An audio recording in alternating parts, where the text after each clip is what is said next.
टिप्पू आज सड़क के किनारे एक सुंदर लाल रंग का गिफ्ट बॉक्स पड़ा हुआ देखता है। जिज्ञासु टिप्पू उस बॉक्स को घर ले आता है और जैसे ही उसे खोलता है, अंदर एक अजीब सा छोटा रोबोट दिखाई देता है।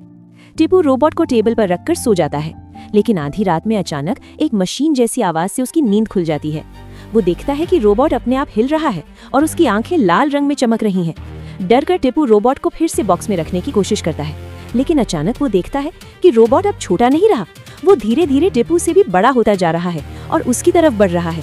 टिप्पू कमरे से भागने की कोशिश करता है, लेकिन दरवाजा बाहर से किसी ने लॉक कर दिया है। रोबोट अपने मैकेनिकल हाथ से लगभग टिप्पू को पकड़ ही लेता, तभी क्या टिप्पू इस डरावने रोबोट से बच पाएगा या फिर वो खुद उसी बॉक्स के अंदर कैद हो जाएगा? पार्ट 2 देखने के लिए अभी सब्सक्राइब करें।